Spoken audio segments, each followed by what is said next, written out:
Alhamdulillahilladzi arsala rasulahu bil huda wa dinil haq liyudhhirahu ala dini kulihi walau khairal musyrikun. Asyhadu an la ilaha illallah wa asyhadu anna Muhammadar Rasulullah. Allahumma sholli ala sayyidina Muhammad wa ala alihi wa sahbihi ajmain. Amma ba'du.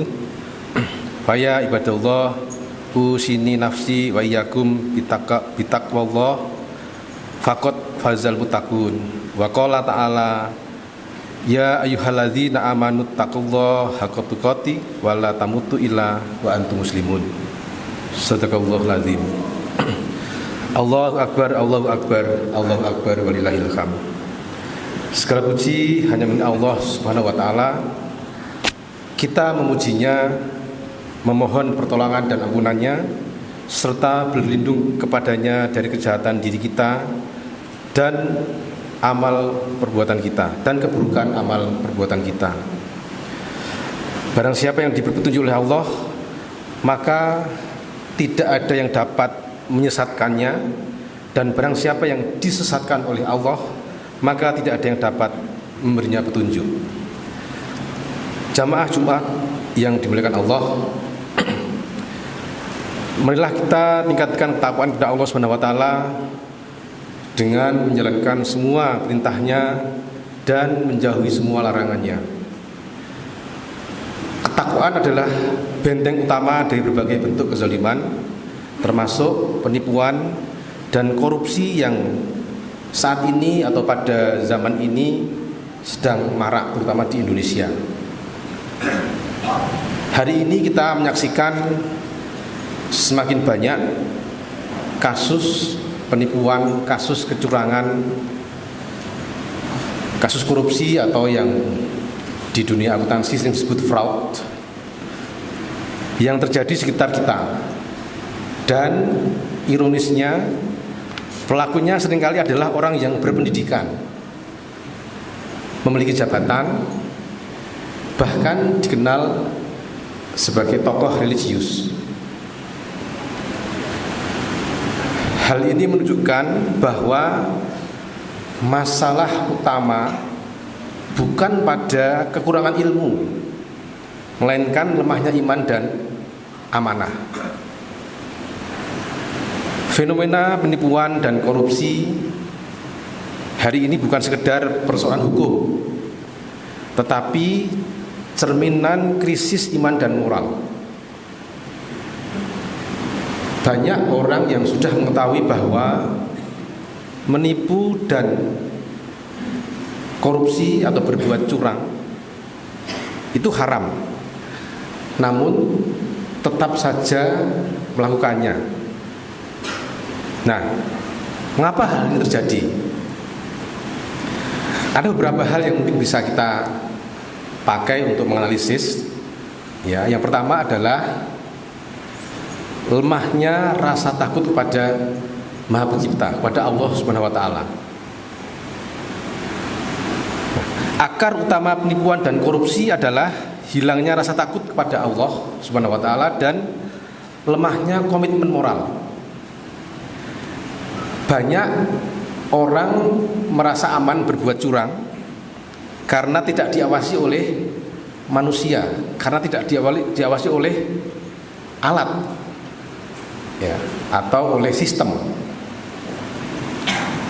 Mereka lupa bahwa Allah Maha melihat, Allah Maha mendengar, Allah Maha mengetahui. Nah, kita melihat kasus penipuan daring, mulai dari investasi bodong, pinjaman online, ya, hingga jual beli fiktif di media sosial. Nah, para pelaku memanfaatkan kepercayaan dan kesulitan orang lain untuk mendapatkan keuntungan pribadi. Allah berfirman dalam Quran surat Al-Baqarah ayat 188, wala taqulu amwalakum bainakum bil batil.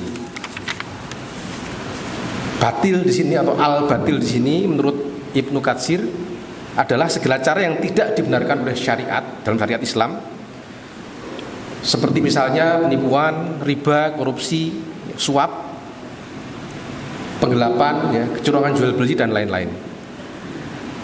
Harta yang diperoleh dengan cara-cara ini atau hal tersebut di atas adalah haram, meskipun secara lahiriah nampak sah. Di dunia pemerintahan ada istilah yang namanya patologi birokrasi, ya. Yang mana bentuk-bentuk patologi birokrasi di dunia pemerintahan itu meliputi, di Indonesia terutama itu penyalahgunaan wewenang, korupsi, kolusi, suap, sogokan, ya, dan lain-lain, ya, arogansi dan intimidasi, ya, dan lain-lain. Ini di dunia pemerintahan. Ya. Nah, kemudian analisis yang kedua, mengapa kok meskipun haram orang masih melakukan yang namanya kecurangan, penipuan ataupun korupsi, adalah cinta dunia dan gaya kehidupan yang berlebihan. Ketika harta dijadikan tujuan hidup, bukan alat, maka orang akan mudah menghalalkan segala cara. Tidak sedikit kasus korupsi dana publik, baik dana bantuan sosial, dana proyek maupun anggaran pelayanan pada masyarakat, yang seharusnya untuk rakyat kecil, untuk orang-orang yang membutuhkan, justru diselewengkan demi memperkaya diri dan memenuhi gaya hidup mewah. Sering kita lihat di YouTube, di televisi, dan lain-lain. Rasulullah SAW bersabda, sesungguhnya setiap umat memiliki cobaan, dan cobaan umatku adalah harta. Hadis riwayat Tirmizi. Makna dari hadis ini adalah bahwa harta itu sebenarnya bersifat netral. Nah, dampak dari harta ini adalah tergantung pemiliknya. Harta bisa menyelamatkan pemiliknya dan juga bisa membinasakan pemiliknya. Bisa menyelamatkan apabila dikelola dengan amanah, ditunaikan zakat dan infaknya, dan digunakan untuk kemaslahatan umat.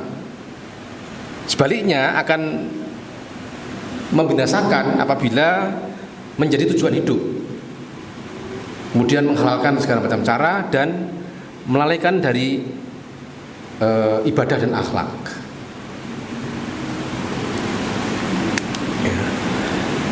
Hadis ini mengingatkan kita bahwa kebinasaan umat ini bukan terutama karena kekurangan harta, tetapi karena kegagalan mengelola kelimpahan harta dengan iman dan akhlak yang baik. Selanjutnya, yang ketiga adalah hilangnya nilai amanah dan integritas. Mengapa orang sudah tahu bahwa korupsi, penipuan, fraud, kecurangan itu haram tapi masih tetap melakukannya? Hilangnya nilai amanah dan integritas.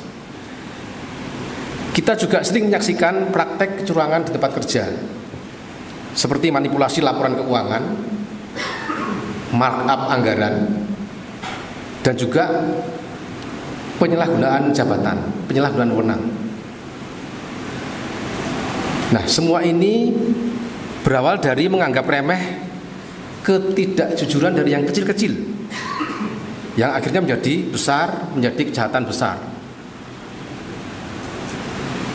Jadi kita itu mempunyai otak bawah sadar. Ketika otak bawah sadar kita itu sudah terformat,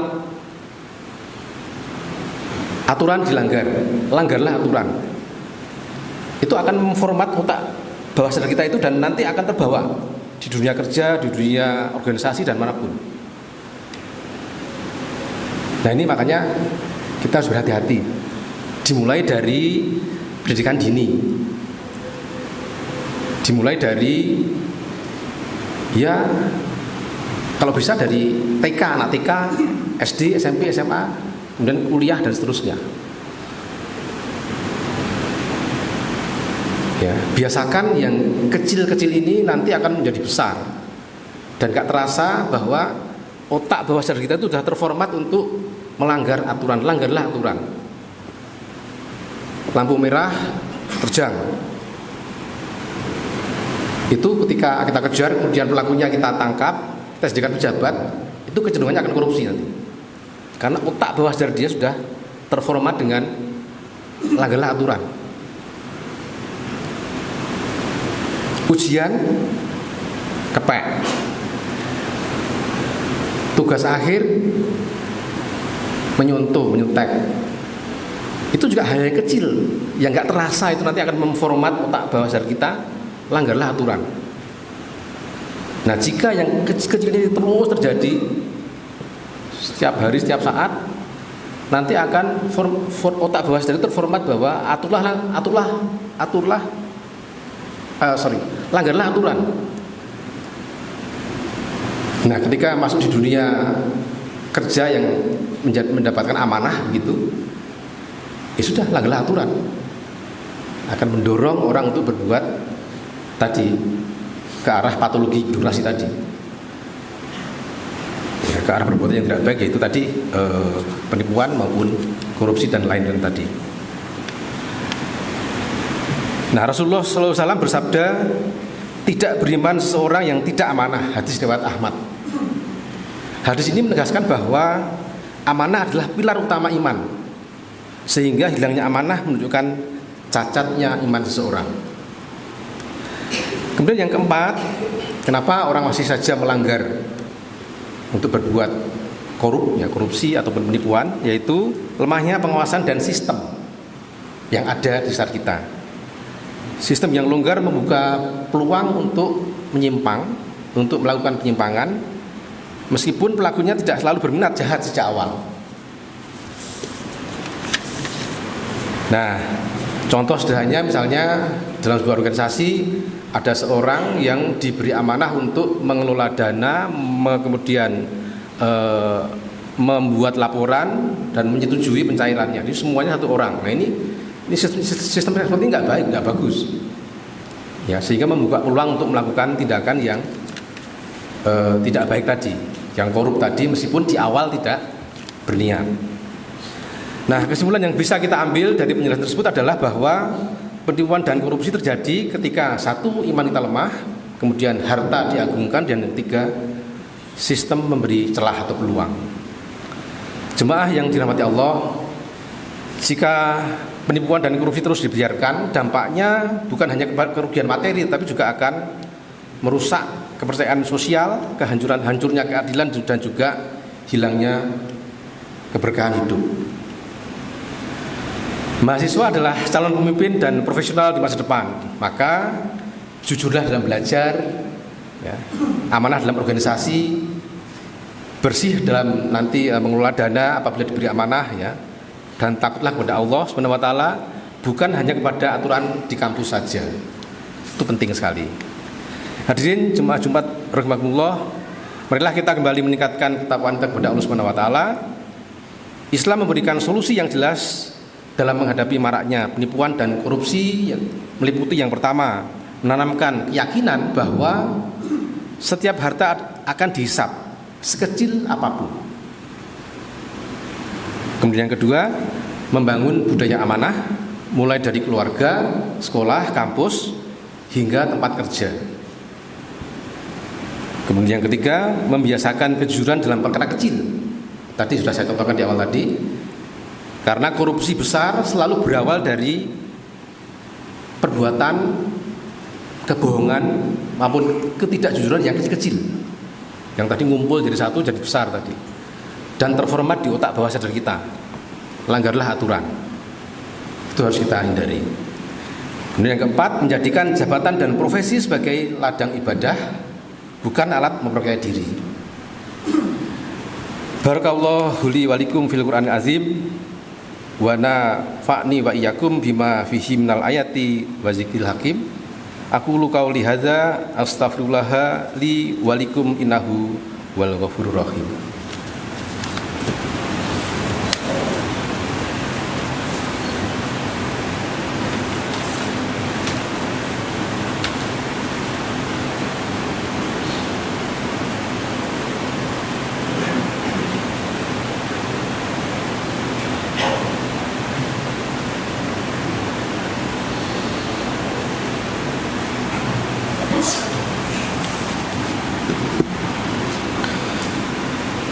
Alhamdulillahilladzi hadzana li hadza wa ma kunna li nahtadi laula an hadana lahu Wassalatu wassalamu ala Rasulillahi wa ala alihi wa ashabihi wa man tabi'ahu ila iya yaumiddin.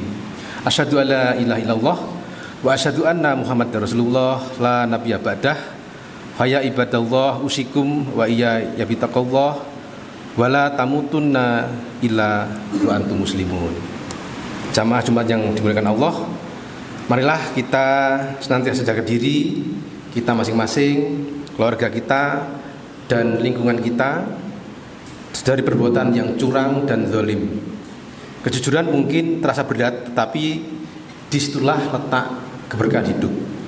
Marilah kita terus bekerja keras dengan niat yang lurus, penuh ketekunan serta disertai doa dan tawakal pada Allah Subhanahu wa taala. Semoga kita termasuk hamba-hambanya yang mendapatkan keberkahan dan kesuksesan baik di dunia maupun di akhirat. Amin, amin ya rabbal alamin. Allahumma sholli ala Muhammad wa ala ali Muhammad kama sholaita ala Ibrahim wa ala ali Ibrahim wa barik ala Muhammad wa ala ali Muhammad kama barakta ala Ibrahim wa ala ali Ibrahim fil alamin innaka Hamidum Majid. Allahumma sholli ala Muhammad wa ala alihi wa sahbihi ajmain. Alhamdulillahirabbil alamin. Allahumma ghfir lil mu'minina wal mu'minat wal muslimina wal muslimat al ahya minhum wal amwat innaka sami'un qaribun mujibud da'wat.